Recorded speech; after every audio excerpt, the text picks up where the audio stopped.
And welcome to Getting in the Herd. I'm Joyce Bronson, your host today. And to my left. I'm Dixie Lewis. And who are you, Dixie Lewis? I am an alumni of the McShin Foundation and also the drug testing and medication coordinator here now. Ooh. And you? Hi, I'm Courtney Harris, and I'm a participant at the McShin Foundation. Yay, Courtney! Woo! Woo-hoo! So I'm Joyce Bronson. I'm the intake coordinator as well as a peer recovery coach at the McShin Foundation. And so we thought we'd be, I'm a guest host and Dixie and Courtney, and we thought we'd just sit here and talk about our recovery journey and who's helped us get where we are at. And we'll start with Dixie because we love Dixie and she likes to talk. You do this to me every time. I know. All right. So I don't know. I feel like when I came in, a lot of the people that, a lot of the staff are still here from when I came in, and like, they've been very consistent, like a couple in particular in my whole recovery journey throughout everything that's happened to me in the past couple of years. And, I've had some friends that have came in and out, but like, I get the opportunity to like watch them come back and like watch, if they stay around for a while, watch their growth. Courtney, you're one of them. So I think that's a blessing. Like I get to sit back and watch everybody. And, if they do decide to go back out, I'm always here when they come back, and I always try to give a welcoming hand. Is that what they say? You give hugs, girl. Yeah. That's what I'm trying to say. So yeah, I think it's pretty cool. That's awesome. Courtney, how about you? Like, I know you've recently came back and we're happy to have you back. We always give you so much love. Yes, y'all do. I'm very happy to be back. Y'all are like family for real. And yes, always welcoming. I was here it's been technically almost a year ago. I came here from North Carolina, and most of the staff that were here when I came a year ago are still here. Joyce, I remember my first time meeting you. And Dixie is the whole reason, like, why I even knew about this place in the first place, and how I got here, which is amazing because she has stuck around, and she's a huge part of my recovery. And Jill, the women's coordinator here, has been here since I moved to Richmond, and it has been a big part of my recovery. And I think that's what's so amazing about McShin is that people stay, and I get to keep seeing familiar faces, and it shows me that it works, and which is awesome. Yeah, absolutely. Let's look at the message. John says, what staff has the best groups? Is that John? Has the best group, John. right? I think that's what he's trying to say here. John. He does. Yes. Absolutely. Yep. Since I've started here, John, you have always had the best groups, and I've always known, and you've taught me when you're on time, you're late. So you're always 5 minutes early for everything. It's funny because I remember you coming in, Courtney, your first time. You were one of my first intakes because it was right when I started taking over the intake start. So you were one of my first ones. And that was an experience. I had some stuff going on. I believe you had some lockjaw or something. We were just talking about that in my office today. We were telling somebody about that that experience. I was scared. Yeah. You weren't scared enough because you posted a picture on Facebook. Okay, that was a reenactment. Jill left me with her, and I was like, Jill was like, "All right, I'm leaving," and I was like, "You cannot leave. Like, you stay here. I'm scared." So what we're talking about is when Courtney first came, she had some kind of a reaction to some kind of medication she was on, and her face was stuck like that. And I could not talk. My tongue was stuck out of my mouth, and I was literally choking on my own spit. Yeah. So as you can see, we have a lot of fun with recovery here. And look at the progress. That is, it does get better. So with me on my recovery journey that I had, I didn't actually start. Mine's a little different than both of them. I didn't actually start at McShin. I actually went to a rehab facility in Portsmouth, and I was the 5th person to ever graduate from their facility. It's a brand new facility. And the odd thing is the psychiatrist that they had up there is one that we use here as well, Peter Breslin. And shout out to Peter Breslin. Peter!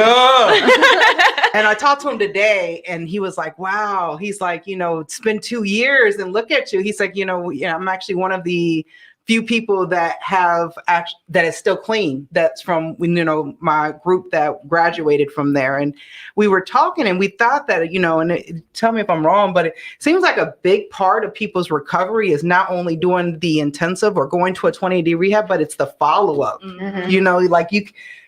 We're not fixed in 28 days. No, for sure. We still got to work on this every day. Yeah. And, and he was telling me, he's like, I think it's really, crazy how people have in their mind, like he asked them, what are you going to do when you leave? And they're like, oh, I'm going back home. So you're going back to the same place you used, or, what are we going to, you don't change any, you can't go to a 28-day rehab and do the exact same thing when you leave. Mm-hmm. You got to change some behaviors. Now, I mean, it's nothing wrong with going back home if that's your place, but what are we going to do to follow up? What are we going to do to make changes? Right. With me, when I came here, I'd never been to like a treatment. So when I came to this RCO, it was like I always went to jail. That was just my experience. I never went I just went to jail. How did that work? What, jail? Yeah. Is that what's for recovery? No, where I'm from, they ain't got no recovery. So it's like it's not like, you have HARP here and all that stuff, or the other jail that has a McShin pod. So it's like RSW. Yeah. So where I'm from, you don't even get bonded out to a recovery center or anything like that. Like you might get CCAP. That's it. They don't know anything about it. So when I came here, I was like, I kind of got bullied into here from my family. So I came here and I was like, I'm only going to stay 28 days. And then I stayed for a little bit and I was like, all right, this ain't that bad. So I got moved out of the intensive house and I got moved to sober living. And that's when me and you lived together. And I couldn't say it. Nope, don't say it. You say it every time. She left me in the parking lot. See, listen. Sorry. I couldn't help it. That's crazy. So crazy how you living, Dixie. Listen, okay, bear with me. She says I was trying to give you some food, and that's probably very. You were. Yeah, I mean, me and food. I feel like hangry is just not something that we can allow Dixie to be. No, I understand. I mean, it was okay. I stood in the parking lot and waited till someone else came and got me. But it's lonely. I don't know what to do. It's my first day. Abandoned. It was.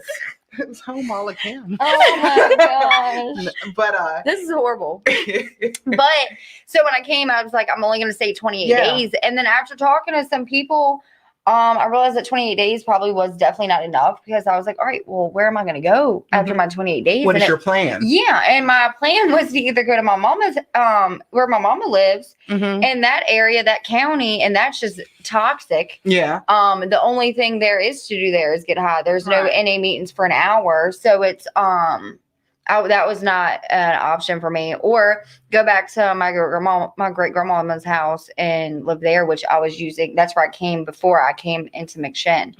So I was like, what? I mean, there's really nothing out there that's healthy for me. So I'm gonna just stay here for a little bit. So then I was like, after 3 months, I'm gonna leave. And then 3 months came, and I was like, yeah, I don't know about that either. So then I gave myself 6 months, and 6 months came, and I was like, yep, still not ready. And then after 9 months, I was like, all right. But I had built like a a network here and a foundation, and I had a job that I enjoyed kind of going to. And so that for me, there was nothing else out there for me to go to, but except for my son, which eventually he's moved up here and is about to go to school here. So like, that's awesome. I thought, and I always tell women, like I was having a conversation with one of the girls today, and she was talking about an exit plan, and Jessie gave her the suggestion to stay for 6 months. And she was like, that is crazy. And I'm like, it's not. I was like, honestly, I was like, how about we start here? I said, give yourself 3 months. And then 3 months comes, and then reevaluate it. And then if you're anything like me, after 3 months, I realized I wasn't ready. So give yourself another 3 months, and then just go from there. So I don't know. That's just. And I agree with it, because, I think we both did the same amount of time. Like you did 11 months, I did 11 months. When I had left Safe Harbor, for the 28 days, I only came down here just pretty much like how you said, like everyone kept asking me and, why don't you come go, Jesse had called and it's like, why don't you just give it a couple weeks? And I was like, you know what? All right, I'll give it a couple weeks. So I gave it a couple weeks, but it's just the vibe here. You know what I mean? When you're around so many people in recovery, you can't just turn away. And then, like you said, 2 weeks led to a month, and then a month led to 2 months. And then, I just started and now rebuilding. Right. Look at me. Fix it. Anyway, so, but as I tell everyone too, is like you said, is like I had to get a network, a foundation. I couldn't go back because where I was going to go back to when I left was back to the same spot. And in my town, you're either using, drinking, or you're selling. You're not in between. You know what I'm saying? Or you're doing one of the three. And it's just, I actually get anxiety even when I drive through that area now, because it's like, no, it's dead now. So, but, Joey Jewel, I'm going back to some of the messages, and Joyce Jewel said, what signs can someone look for if someone is using or leading to a relapse? How is peer accountability important? So what signs could you look for? I mean, as having friends that, what would be an indication that you would know that a friend has used? Their behavior, like their attitude for one. We're not looking at you.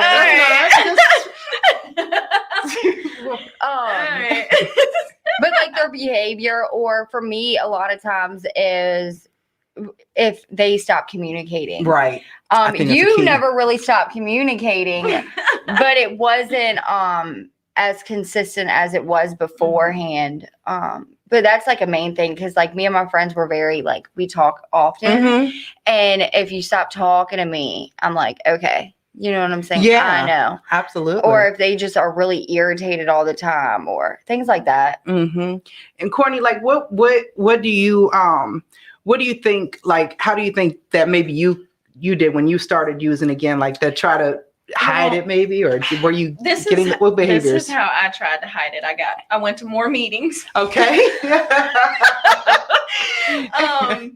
And like I would be in contact, like maybe text message, and definitely not FaceTime. And I really didn't want to go to her son's birthday party, but I can't miss that. That's a big thing. That's a big thing, and then it all came out then. So you try to avoid people, in person. But I think like my signs are like, I'll stop going to meetings for a while, and I don't talk to people about these decisions that I make that are so huge that I don't realize are huge, because I just think I have the answers to life and that I'm right about everything, and that's just really not the case sometimes. And I mean, I can tell, like, sometimes when individuals, I mean, I don't have like a lot of friends outside of the area, like everyone's in my network that I talk to and hang out with now over here. But I can tell when like my participants are doing something, because every day we're like, hey, how you doing? And once you walk past me, come in and walk past me looking down, come back here. Yeah. You know what I mean? That's like, what Jill says about me, how she always knows when I'm high because I don't look people in the eyes. Yeah, that's a huge thing. It is, because everyone's always so friendly, and we're always hanging out, just joking in the morning. And then if you walk past me, you look down, there's something going on. Yeah, something's wrong. I'm going to pull you in. We'll have a one-on-one conversation. Yeah. Well, that's good. And did you Kim said, did your experience at McShin start as sober living or treatment? So for myself, it was sober living. I started sober living, and again, because I had completed a 28-day. But when I started McShin sober living, it's a little different than regular sober living. Jill was a no-nonsense chick. Like, you had to come up here for Thank groups. God. So absolutely. So it's really like I had, because I was doing groups for like for my first 30 days before I even found a job. So I was in like an intensive program for 60 days, because I did one and honestly, I didn't even learn about recovery till I got to McShin, which it sounds weird, even though I went through a 28-day treatment, but that was like clinical. And really, like, the only tool they gave me was to breathe when I wanted to use. I don't know about y'all, but breathing did not work for me. I was like, what, breathe when I want to drink? What? Inhale some drink. But anyway, but it was weird. But when I got here is when I learned about recovery, and I learned about the different pathways. And now when I was at Safe Harbor, and that was because our psych was there. Yeah. You know, Breslin, he told me about it, and I was like, yeah, that's a good idea, which is great because he's who we use down here. Can you read that? I can't read the comments. Yeah. I just want to say I started an intensive. Yeah. And we were definitely up here every day. Mm-hmm. I had to participate in all the groups. It was an intense program, Right. but it was really beneficial. And I'm gonna be honest with you, it wasn't until after, like a few months after I got out of intensive, because I was in intensive for like 36 days. And then that's when I lived in sober. That's when I moved to Smith House. Mhm. Smith House. Smith House. Sorry. But that's when I moved know to about Smith that. House and I lived in sober living. So it wasn't until like a few months after I moved out of intensive, when I like started to like understand the purpose behind the groups and things like that. You know? Oh yeah, you don't think it's it's very much importance with the initial program. And again, I can't emphasize enough. You can't just start in sober living when you're wanting to get sober. Mhm. You can't just drink a bottle and okay, I'm going to sober living. No, you have to have. I needed structure. You and even like you said, like even when I lived in sober living, when I moved into sober living, I had gotten a job and I worked nights, but it didn't matter how late I worked. Like I still had to come up here at 8:30 in the morning, just like everybody else. And if I didn't have to work, like that was the rules. And I think that still is the rules. Yeah, so technically, but they don't go as much as we do now. Yeah, it's not. We're a little bit. Yeah, we were hardcore. Yeah, I always tell myself, y'all got a little bit easier than I did. I don't know what we had to go through. I couldn't walk off property unless it was someone over 30 days. That's why I was left in the parking lot. No, whatever. I probably didn't even have 30 days. But for me, hold on, I just want to say for me, I've done both. So like the first time I came to Mission, I just went straight into sober living, and like I appreciated it. You know, it was, I think, a little more structured for even when I was there a year ago than it is now, you know. And yeah, so I really appreciated it. But now this time I'm in the intensive program, and I mean, I know I complain and I know that I be flipping out sometimes, but I'm very grateful for it. And you know, that's when it works. So is it me? Oh. Okay. I was like, wait, what? Okay, so she said, I knew my son was going to possibly relapse after his 90-day treatment 1,500 miles away because he was talking about how he didn't think he could go the rest of his life with never smoking weed or drinking, and that's not his DOC, it's opioids. But one drink of alcohol and smoking weed led him back to opioids, and another thing was he was spending money recklessly. Absolutely. Oh yeah, that's definitely an indication of someone's using. And again, just like how we were talking about sober living, so important to have a game plan. You know, when we're done. Yeah. I always tell girls when they're here, you know, use your sober living time to rebuild yourself. You know, don't leave. Like I had this one girl who left and I said, what's your after plan? Well, I'm gonna move in with this girl who has some recovery time and all this and that. And I'm like, okay, how long have you guys known each other?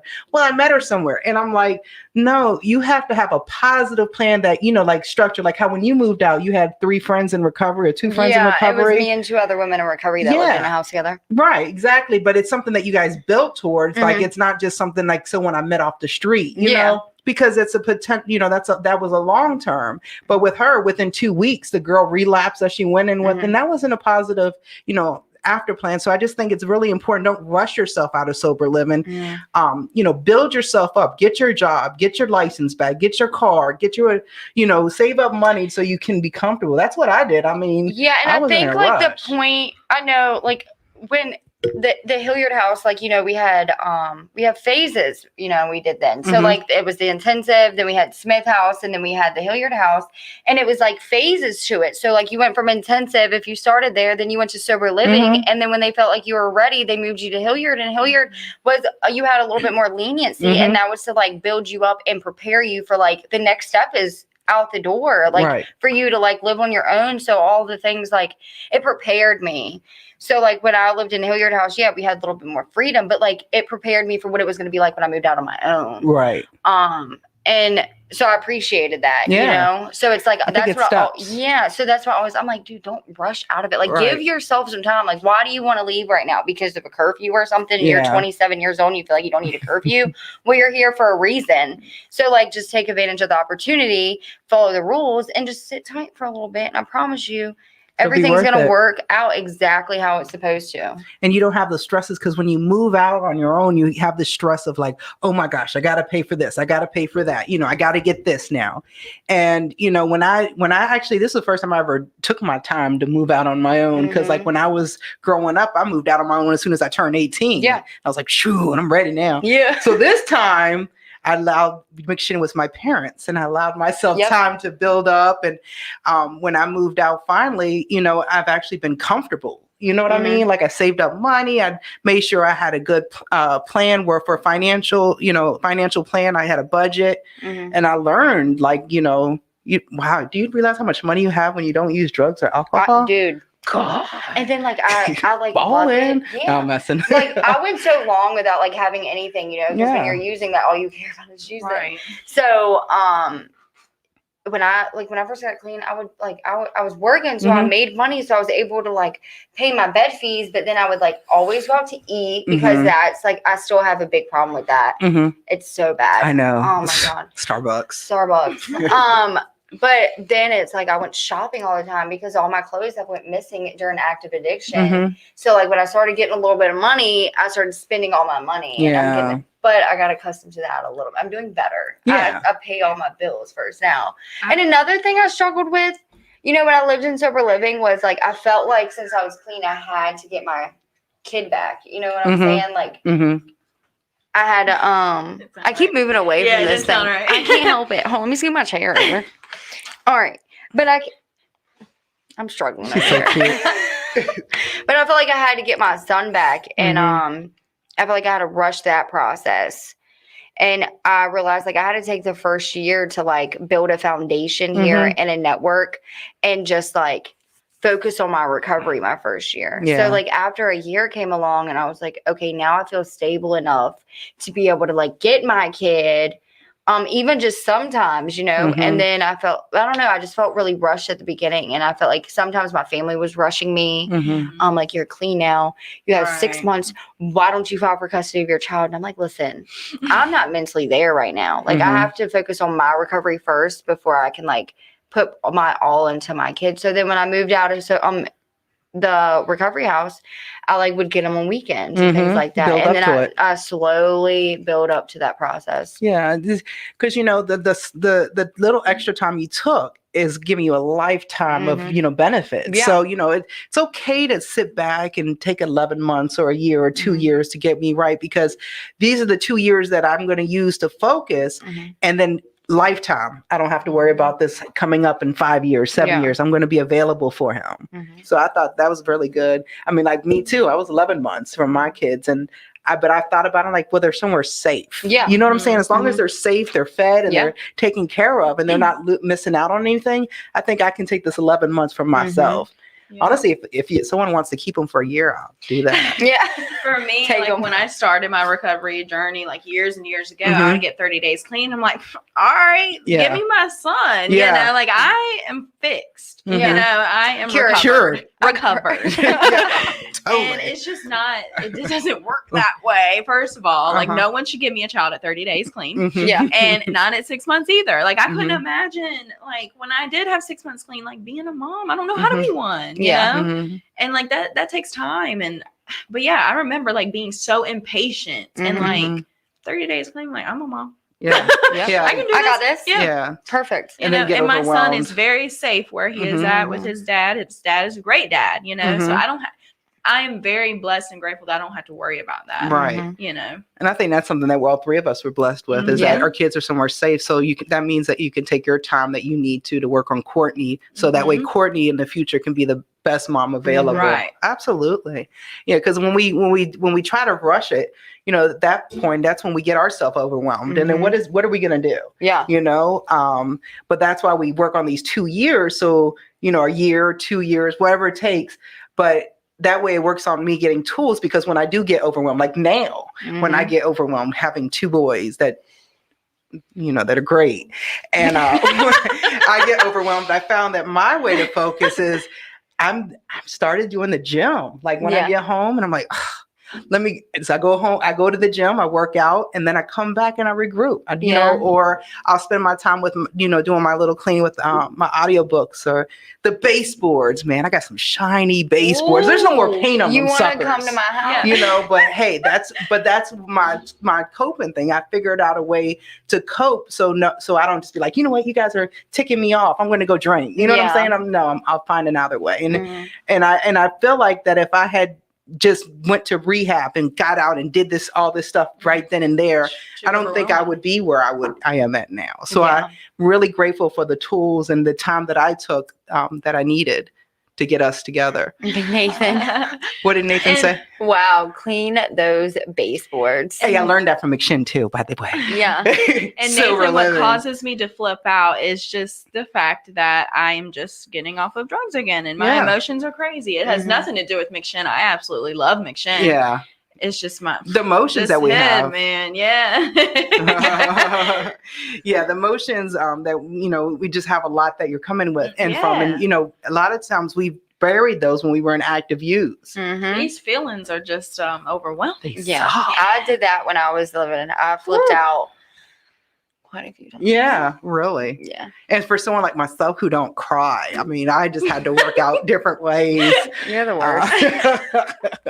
Like, cries is for there's no crying in baseball, you know. There's no crying. I cry a lot these days, okay. but I find, you know, so what ways, you know what, let's do that. So what is a good coping way that what can we use now as a tool, like when we feel like life has got to us and, you know, we just want to scream? Well, maybe we should just scream, but like, you know, what would in the past, what would have caused you to use, and what can you do now to avoid that? For anyone out there who's probably watching and doesn't know how to cope. For me, I mean, anything caused me to use. Yes. I mean, if I was happy, sad, mad, you know, whatever. If it was sunny outside, or it was nighttime. I mean, whatever. So, like, anything caused me to use. But now, like, something I've learned in these, like the being an intensive this time, and something that I'm almost like overwhelmed with is like my network that I didn't know, or I just refused to allow to be my network. Yeah, because you have a strong network. I do, and like, but if you had asked me, and it's no offense to any of my friends, like, but if don't nobody care. But if y'all had asked me before I came in here if I had friends, I would tell you no. And it's not true. You know? And I think that my biggest, because I've dealt with a few things just in these past like 20 something days I've been here. And like, man, people have showed up for me in a way. Like Dixie, you're one of them that has showed. I mean, truly, I'm overwhelmed with gratitude. And it's like, you've always been there. You're gonna make me cry. Stop. But it's like, I wouldn't even know. Like, I didn't know because I didn't allow her to be half the time. So I wouldn't tell anybody anything. And so, like, for me, I think my biggest tool, and what I'm noticing is my biggest tool, is like these strong women I have in my life that love me to death. Yeah. And I love them. And so, like, I mean, literally, I've utilized them this time. And oh, that's good. Yeah. And like, I've gotten through all of it just fine because I have people like that in my life. And I think that's one of my biggest tools right now, or my biggest things, you know, coping is to use the phone and call when you have a problem and just talk. Ain't you know, that crazy? And it's so works. You know what's so awesome? It's so crazy because you can call someone now, you can fax someone, you can email them, you can Facebook them, you can message them, you can instant message them. Hey, you can page them? Yeah, you can page them. I mean, is that a thing anymore? No, absolutely not. Right? I don't know. I don't know. It says it on my phone. Page. Really? Yeah, the one downstairs.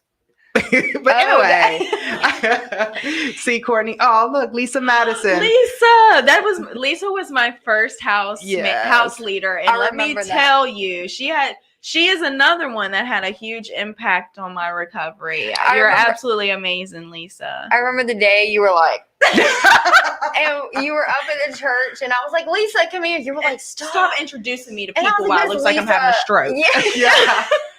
Hi. Oh, I was like, Lisa, it's fine. She's amazing. Yeah. She'll be your house leader. Yeah, I love and her. She was amazing. She is. She part. Absolutely is, and she still is. She's great. That's why I said it's so weird. Like Lisa is a big, strong part of my recovery. I remember, and it's crazy. Like I remember stuff from my first day. Yeah. And I bet you did. but I was so nervous. I didn't know anyone. It was chores, All of and they it. gave me they paired me up with Lisa to clean the kitchen. And I bet you she don't even remember that, but I I bet she remember. does. And she was teaching me, and she's like, "This is what we do. We would do this and that." And I don't know. I just remember Lisa's all. Lisa was definitely a big person in my recovery, and it's crazy. Like I said, how many people that we think about, we don't even think about really that really affected us while we were in our Right. recovery. Yeah. Absolutely. I think also like what Courtney said, like a lot of my network has like, I feel like they're a big reason why I'm still clean today, to be honest with you. And it's like, if it wasn't for those people, it's weird because like when my first year I focused on building those relationships, right? And then my second year, I can put it on COVID all I want, but let's be honest, I like started isolating a little bit. Like I told Courtney too, like when I got my own house, I started like isolating. Nobody said, "Hey Dixie, like when you move out and you're really, really on your own, like you ain't gonna leave your couch." No one tells you that. No one tells you that you're going to love your home so much that you're never going to leave. Yeah. So I would never leave. Now I'm never there. But at the time I never would leave. And like in that time I stopped communicating with a lot of my friends. Now me and my sponsor, love her to death. So me and her stay in communication all the time. And one of my sponsee sisters and me and you talk a lot. But other than that, I like stopped talking to people, and except for like my mom, my boyfriend, my kid, and those three. And I feel like I didn't realize how much I appreciated my network until I felt like I didn't have them. And now I'm starting to get a little bit more involved and stuff. So I feel like whenever I get into those, we love you too, We Jill. love you, Jill. Whatever, Jill. Yeah. Whatever. But I feel like whenever I get in those moods where I could literally kill my boyfriend or, get really aggravated with my child and want to lock him in the backyard or something. I call people and sometimes my mama too. Like my mama is my freaking rock. Yeah. I love my mama. Shout out to Misty. Yeah, I love my mama. So I'll call her a lot too, and I'll just complain. Yeah. And she'll be like, "Dixie, really?" I'm like, "Yeah." It makes it, sometimes when we talk to people like that, it's the worst thing in the world for us. But when they bring it back to us, you're like, oh, yeah, I guess it ain't that bad. Yeah. Do you know what I'm saying? Like sometimes that's what you need to do is you need to talk stuff out. Yeah. So I think that's a big thing that we all need to do is learn is to talk things out when something's really bothering us. I still struggle with that. Yeah. It takes me a while. Absolutely. It takes me a while. Yeah. I'll sit on it. I'll realize that when I actually do finally get it out. But yeah, I sit on it. And like I had a conversation with someone here yesterday where he pissed me off. Oh, But it was someone that works here and he was just doing his job. And and don't piss Courtney off. But it was just a misunderstanding. And then I finally told him, I'm like, look, I'm being defensive because I feel this way from what was said or whatever. And it's like we talked about, and as soon as I said it, I'm like, that's so dumb. Yeah. As soon as you say it out loud. Yeah, it's like this is retarded. Like but little things like that is what affects us. And then that's why I said if you talk it out, and I tell that all the time because like I'll have, me being downstairs on the front floor, I have people that come in just stewing about stuff, and I'm like, what's wrong? Oh no, I'll just resolve it on my own. Yeah. And I'm like, just how about you talk it out? Because what you tell me, you're not going to hear back, unless you're going to hurt somebody or hurt yourself, the spill. But pretty much, you just talk it out to me. And when we talked it out, it made him feel better. Yeah. And then he was like, all right, it really ain't that serious now that I think about it. But our mind is what keep yeah. going and Yeah. Oh man. And we may turn it into, something totally different than really what it is. Really what it is. I mean, I'm good at that. We're all like a experts, master. Yeah. I also like a lot of times I sit on things. I'll get and I'll be real mean. Yeah. Like I'll sit on something and I'll just like have an attitude or won't speak to you, one or the other. And Lisa. And then when it finally comes out about why I'm mad, I feel like most of the time it's valid. But then when it's not, when I'm just being like petty, like a brat. I'm being. I have affected. I can't see Dixie as a brat. I'm such a brat sometimes. So, but when that happens and I say it out loud, I'm like, dude, what is wrong with you? I know. Like, what are you doing? Yeah. Right Or I'll just like, it'll be something that happened a month ago because I'll sit there and act really calm. Yeah. And like nothing gets to me, no one can bother me, and then I blow up about something that could have been a month ago. You know, Mhm. if I had just talked about it, I would have realized that it's just not that big of a deal. Yeah, it's nice. I mean, Yeah. we make things out worse than they are. Mhm. Read that. I can't see that All far. right. Lisa Madison said, "You're amazing, Courtney. So proud of Sorry. so proud of what you're doing, how far you've come. Joyce, when we cooked dinner and sat down, that's when we could talk about our day and when we'd actually have meaningful conversation. We could vent or whatever. Your network is essential. Talking and listening, just not before I've had coffee." No, do not. Before coffee and a Yeah. cig. Jillian, y'all are all strong women, and I'm blessed to have each of you in my life. I am just so blessed to have Jill in Oh my my life. gosh, Jill. She. I think Jill is a very big part of all three of our Yes. recovery journey. Absolutely. I still remember when I walked into McShin and Jill gave me the fake hug. Yeah. Not the side hug. Yeah. Yeah. Like, Hey. All right. So, I love you, Jill. I used to, I don't know why. When I first got here, Jill was about to go to Belize. Oh. And I did not like her for it. I was like, I had no idea who she was. And I was like, how are you an addict and you're going to Belize? And then I stuck around. I was like, okay, that's how you go to Belize. Yeah. After a while, right? Yeah. She's done a couple trips to those since then. I know Jill for me was like, I mean, when I first got here, I mean, she just told the story yesterday about what we were talking about me looking like I was having a stroke or whatever. Mhm. She said she'd never seen nothing like it, but she helped me so much that day, Yeah. and like, Thank God for her that day. I know. I was about to send you back to Carolina. But and then after that, whatever I needed, like Jill has always been there. Even when I left Miction last year, you know, I had some struggles and like I got in contact with Jill and it was just like nothing to her to help me, you know?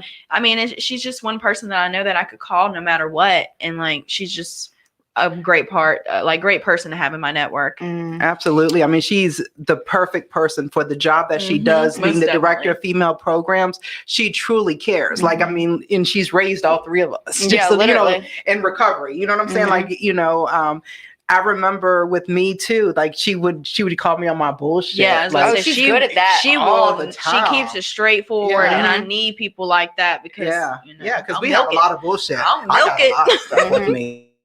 She's always been like every time, y'all know, like I've experienced a little bit of death in the past year, and every time anything, the slightest convenience goes on in my life, and especially situations when those happened, she's like literally the first person I want to call. Oh yeah, and she's like the first one there because Yeah, I've she seen her literally run is. out the door Yeah. several times. Yeah, And she does that, and that's what I love about her. It's like it doesn't matter with the incident that happened not too long ago with one of the participants' family members. She had the baby, and she ran right out the door because she's always the first one there. Yeah. You can always count on her. Jill, That's you're what- always crying. yeah. Is she crying again? She says she's crying crying in her again. car right now in the parking lot. You cry. Ain't even pregnant anymore. I know. I think I have a couple pictures of her crying in my house when Oh, she was yeah. pregnant. Yeah, I got the ugly cries too. Yeah. Snap them. But yeah, she's always the first person. She is. When my sister passed away, right when I finally like was able to like pick my phone up, she was the first person I called. And before I even made it to my house to pack my bag to go to my mama's house, she was at my house waiting on me. Oh, absolutely. You know? Yeah. Yeah. And that's, you know, that's really important. And that's, you know, that's why I really love her. And I, you know, if you look at a lot of other, that's what I think holds us McShin different than other places. Yeah. Because if you've ever been anywhere else and then kind of come to us, you kind of like our staff really, really, really, truly cares. Yeah. Like, you know, she'll be the type of person that's be right there, right beside you, crying with you. And then, Definitely you know, crying. yeah, absolutely. And like Mo, the male Definitely director, crying. definitely crying. Oh, she'll be crying. Yeah. She might have. Yeah. Anyway, so Mo, the director of male programs, I mean, he really truly cares about his guys too. You'll see him catching, you know, what a joking and stand-up stuff with dude. them. Yeah. Yeah, like real, like back stuff, you Yeah. know. And I just look at it sometimes, and I'm like, you know, I'm a type of person that I actually, because I see people when they first come in, and then I see them week after week, or I'll see them, you know, days later. it's like I truly have like pride. Like I have that mama pride. Like I'm so proud of you. You know what I'm saying? Like I see you when you come in, you're nervous, and I see your parents. They're all like crying. They're like, "Oh my baby," and I see them grow. And to me, that's just pride. Like I'm just so big with the happiness for them. And it's this place. Like I said, when I came here, it was the first time I've ever did anything. I didn't know anything. I heard about recovery because my sister was in and out of it prior to me coming. So she was trying to get me to go to meetings and stuff. And I was like, I'm not going to meetings. What is wrong don't need a with you? meeting. Like, what? Plot twist. Who does that? Yeah. Who does those? And then, here I come. So, being here, that's the police, y'all. But, being here, it's like, it's a family. It's legitimately a family. It is. No matter how long you're here, like you're a part of the family, regardless if you're in and out or you stay for a long period of time. And there's a lot of people that stay, like Miss P. She's been here since I got here. She was my house manager. Woman. I know she is literally That's amazing. mama. Yeah. Yes. And, she's like a legacy for her. It's like there's just like this vibe when you come in, and it's freaking amazing. I love people it. need it too. Oh, I need it. People, I have alumni that leave and they'll just come by to hang out. You know what I mean? And that's what's so awesome about our alumni room, because if it's like when you go home, like, you're off to college and you come home for a meal or something, that's how people feel when they come back, or when you have a problem and something happens in life that we use, you come back and you've never get judgment here. That's what I think. That's what my big thing about it is here. It's like, there's never any judgment because we've all been there. We've all done it. I just came back, and like literally everyone that saw me that I know, that no one was like, what are you doing back here? They were just like, you're home. Like, I was about to say, did we say no, that? No, I'm saying that they don't even didn't. sound like us. No, I was about to jump up. No. They Anger didn't through say my that. head. They Oh. didn't say that. Yeah. They were like, you're home. Everything's fine now. Yeah. Like, I can't remember who it was. And they just looked at me and they're like, you're good Love now. you. Come give Yeah, me like hugs. everything's good. You're going to be fine now. Oh. And like you were amazing. I stayed in your office the whole time because like I'm comfortable. You are like family to me, and like you treated me like family, and Like I need that because like Yeah. I don't have family. You know what I mean? Like this is my family, Yeah. and I'm grateful for it. And I'm fine with it. You know, I get to pick my family, and Yeah. I love them. I didn't pick Yeah. a bad family. Yeah, because we do, and then it's like when we, there little things, that we know that some people like, and like I don't mind like giving, if I see someone that likes something and I have like, oh, here, let me give you, you know what I mean, just little small things, because a lot of people come to us that they don't, like they don't have family, they don't have people that love them and stuff, and like sometimes with the participants I'll come in with like a, how I always got snacks because of my kids, so I'll always give them snacks and stuff, so they always know they can get a snack from Joyce or something. She's always got something weird. Can you read? Because I can't. Yeah, Debbie said, God bless this loving and sharing family and community of amazing people in recovery helping each other. I love you all. Thank you. My son found recovery at McShin almost 9 years ago. That's amazing. That is awesome. And That's so tight. Yes. Debbie always is a really strong promoter for us. Absolutely. That's awesome. So yeah, I mean, definitely the family thing, and I think that's why I've actually stayed as staff here, because I'm gonna tell y'all, when I first got here, I wanted, I was here in the beginning, and I was going with everyone. I just love being part of the participants, but then I started seeing the staff and I was like, I just want to be one of them. Yeah. So I did every single odd job you can at McShin. I got fired, not saying anything, Jesse, but I got fired from my first job at McShin, being the herder. Oh. It was 100 degrees outside. I won't sit out with them. And he put me to the side. So you can admit this ain't the job for you. I'm like, I guess. So what am I going to do now? And then they came grant writing, which that was something I enjoyed because I love doing research. So yeah, that was cool. And then I did phones, and then I did this, and I did maintenance closet. And then, until I finally found that they found and put me in intake. And that's one thing I can say about John and, honesty and all of them is they look at what, the skills that the person has, and it somehow they fall into the position that works great for them. Like I really can see you medication and, the playing UA test, because then the reason why I'm not playing with the P though. I mean, I don't see pee. Mo calls playing. me every time I walk past as the pee lady. Yeah, I don't see you as the pee lady, but I do see you as the person that can, because you have the empathy and stuff for the medication, because you got people who come in straight off detox. Oh, for sure. And the patience, because you have to deal with people with 40, prescriptions, and you have the patience. House. Yeah.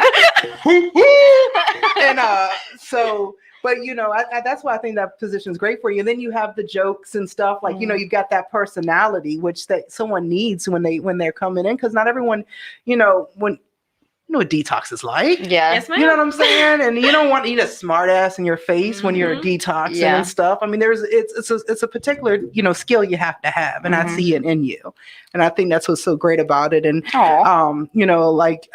with Joe, like we said, she's caring and she's loving, and, people don't have, a lot of people who come to us don't actually have a mom, or their mom that still talks to them. And, they can look at her like a mom or a big sister. I think more of a big sister. Yeah.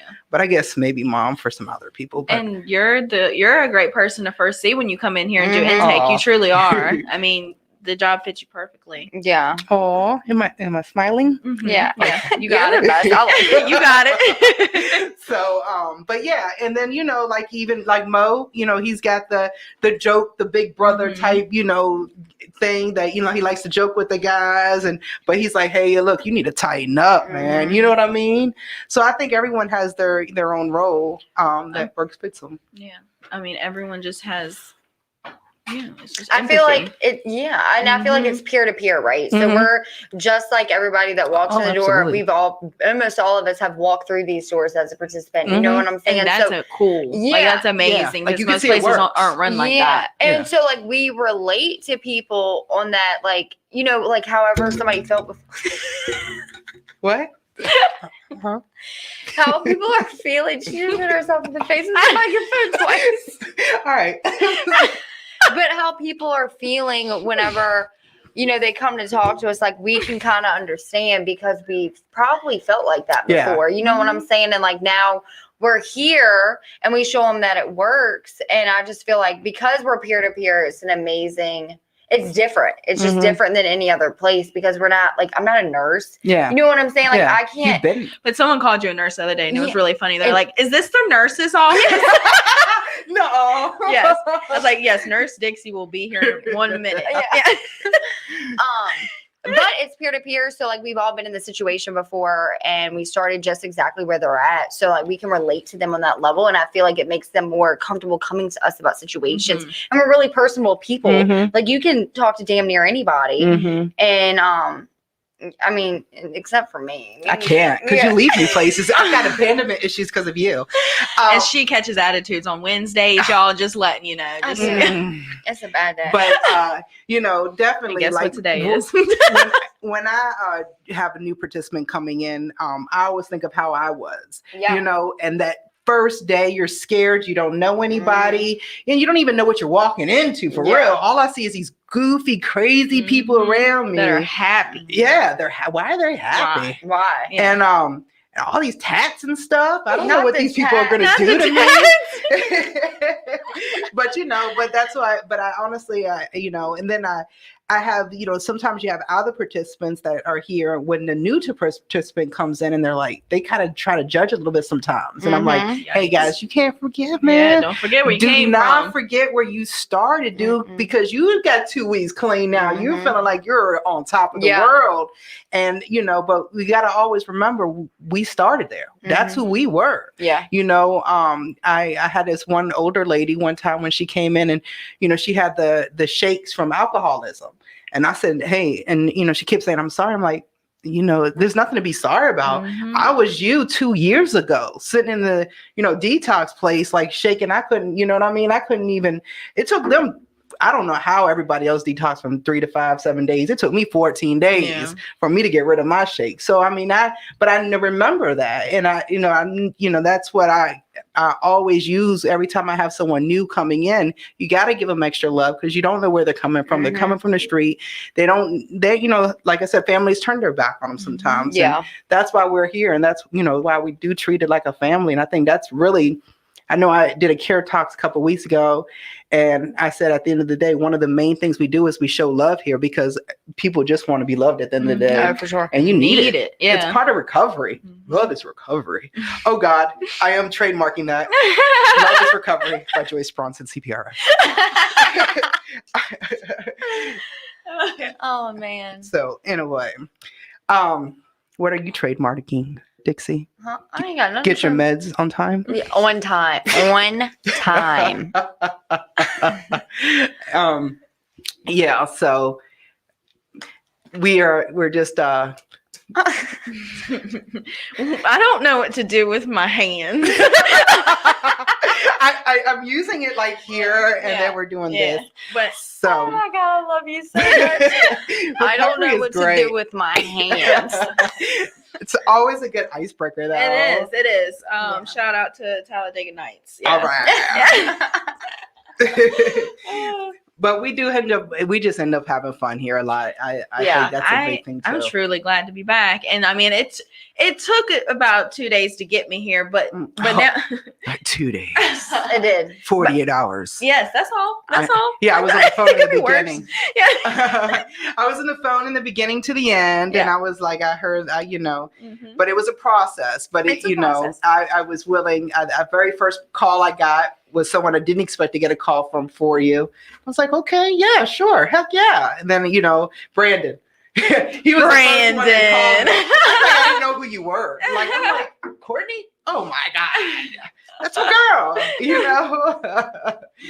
And it's crazy, but yeah, I guess we're such a no, anyone who's come through McShin is somehow everybody's always connected. Yeah, sure. Yeah.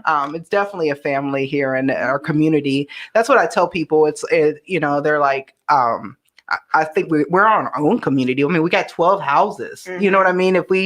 When we used to have our Wednesday, the community meeting, we used to be deep. Remember Super those? deep, yeah. I can't wait. Honestly, I can't wait till that starts back up. Before COVID, we would have a community meeting every Wednesday at 6:00, and all the houses would be here. It would be so many people because, back then, I think before like 9 COVID, houses. Or 10. 10. Yeah. We had 10 houses before COVID. I think we got the Sunnybrook right when COVID was coming, and then Westlake just came. But now we're at 12 houses, and I really honestly can't wait because that's the one time where you can interact with other people. Yeah. I remember the dinners at 6. Yeah, we would go down to the church on the cafeteria, and the church ladies would make us dinner. Aww. Yeah. And it would be $7, or you can get a ticket. Or if you were like me, I always ate free because I'd be like, Jesse, I'm hungry. Yeah. But he would always give you one. You always got a free meal. Yeah, and they could cook. Yeah. Oh, absolutely. It would be good food. I know some of the guys would come up and they would say, they would get it every time. They're like, because I eat Taco Bell. Oh, those every were day. the days, man. Yeah, I do it. Feels like so long ago. I can't wait to that's one of my main things that I miss about, and it was so awesome because it was the time that the families would be able to come too. So families would come up, they would have dinner with the participants, and then everybody would go to the meeting, and then afterwards there was Family Anonymous, and then the meeting by Moses. Yeah, and somebody just said, Debbie said, grateful also for the way y'all love the families also. Yes. Love on the families also, yep. Yeah, it was a really a good way. I thought so. And then, for the family members just to meet all the staff, because sometimes when I do intakes, the family member, all the staff's not here. Yeah. They don't know what, who is who. Sometimes you get them late too, Oh, yeah. Yeah, I know. I remember, sometimes I'll be meeting someone in the parking lot at 8 or 7, and the participant's like, dang, she's always working. Yeah. I mean, honestly, I always see recovery is not 9 to 5, guys. Recovery is not 9 to 5. 24/7.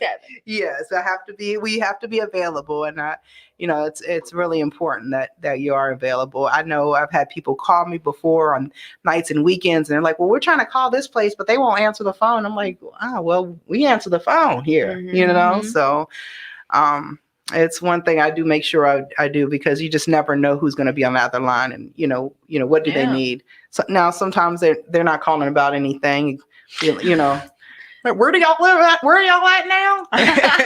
We're at Hatchet Memorial Church, 2300 Dumbarton. That's right. But you don't live here. We got 12 houses. So You do not stay inside a church. no.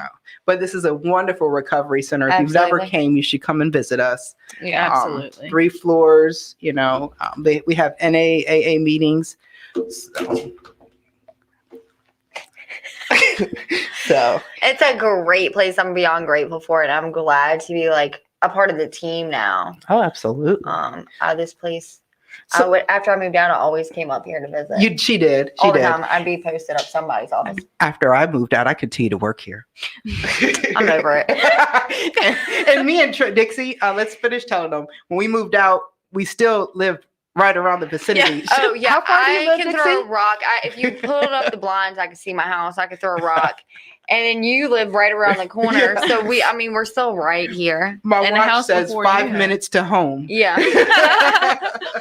So let's go ahead. We're going to go ahead and wrap it up. But let's go ahead and end it off by saying one thing we're grateful for. I'm grateful that I am clean today and that I did not have to use drugs. Absolutely. Yay. Mhm. I'm grateful for you wonderful ladies. I'm grateful for not having the shakes when I woke up this morning. That's right. And you. I'm grateful to not be in jail today. That's great. I'm grateful to be employable today, and I'm just grateful to be clean. All right, guys, we're concluding the Getting in the Herd. Thank you so much for seeing us and watching us today. I hope we didn't bore you too much. Have a great day. Bye, guys.